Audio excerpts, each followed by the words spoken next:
Hey guys, it's JFCMexotics here, and today I will be redesigning Car's cage.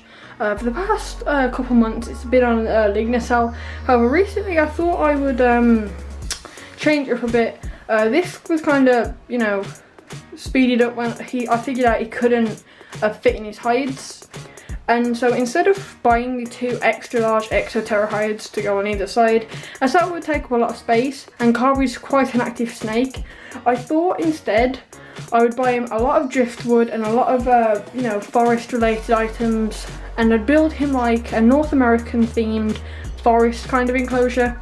So first of all I need to clean out this cage, and then you'll see what kind of substrate I'll be using. And I would recommend anyone that owns a corn snake to kind of follow this, because I think this cage, from what I've seen, looks really nice. So yeah, we'll get into it now. Okay, so the Viv is now emptied of all the stuff that was in it. Car is now in a rub, and now we can start putting in the, I think we'll put in the vines first, just because it'll be a bit tricky after all the substrates in. It'll get a bit messy.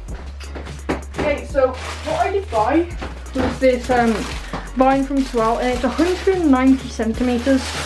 So what that means is that now I can put it to fill in all the gaps where this one used to be, and it can hopefully go on all sides. It looks very big. We'll probably cut some off this as well, so as soon as I find the end I can start attaching it. Okay, so to attach this vine to the wood, I use these cable clips. It's used for wires, like electrical wires. However, they work really well. And so what you do is you put the you know, the main bit through that little hole, and then you can just hammer it into the wood. If you have branches and you want to connect this to it, which I might do, then you might want to use something like a cable tie, which I also have loads of. So I definitely recommend buying these if you're going to be installing some decoration. So I'll start installing one now. I won't show you it all, because it'll probably take me like 5 minutes, but I'll show you the first one.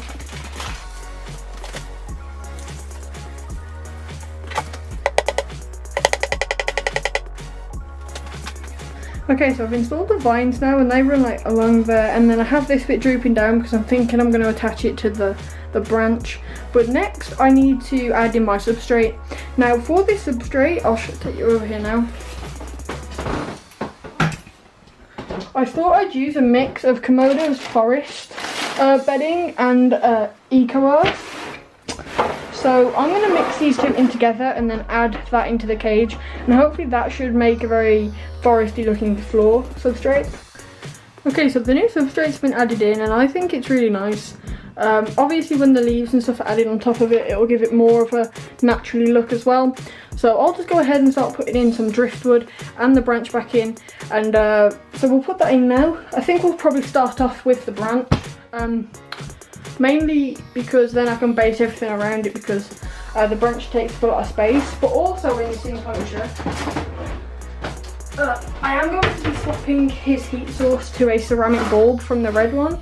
It was only actually an infrared bulb while I got a ceramic, so we can take this out and swap it now, which I'm kind of happy about. So I can put that in now. Put that up there. Get this one. Put this one. Oh, it's going to be difficult from where I am. But I think I have to drop this down a bit. Yeah, there we go. Dropping that down.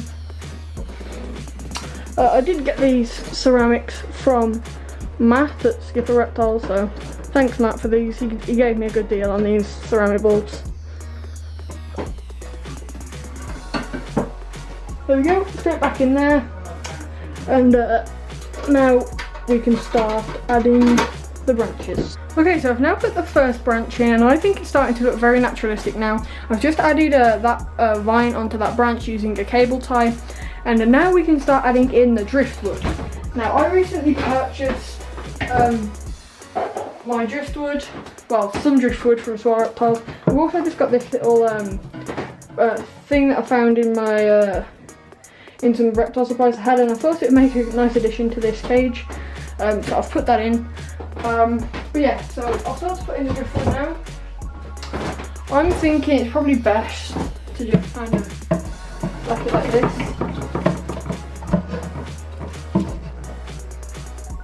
Because Carl doesn't really hide so much, he just kind of lays around. So I think just putting it in like this will give him, you know, just things to nosy around and stuff like that. So I'll just lay it in, but I can't really see too well with the camera in, so I'll put them all in, move them around and see what kind of look I can get. Okay, so after adding in the wood, I think that it's really starting to have a nice little naturalistic look to it. Now, the bit that I've been most looking forward to is adding in these oak leaves. Now, the only reason I chose oak and not beech is because I just thought that the colour of the wood of the Viv is oak. So that is genuinely my logic for buying these. But I do think that they will make a good little addition to the cage. So I'm just going to kind of scatter these all around. And hopefully they get a good little look in here.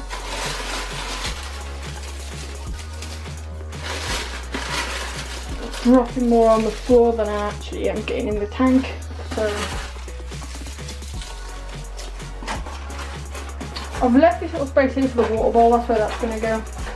But other than that, that is everything in the cage. And then I also have the ones that I dropped on the floor, which can go in. And I actually now have to clean his water bowl because it's really dirty, got a load of stuff in it. So after that, that's what it'll be in. But this is pretty much the finished product. All that's left now is to put Car in there. But before I can do that, I have to put the glass back in. Otherwise, he will just bolt straight out of it because that's what he does. He's hard to get out and then he's hard to get in. So I'll get him out this tub and we can see him explore.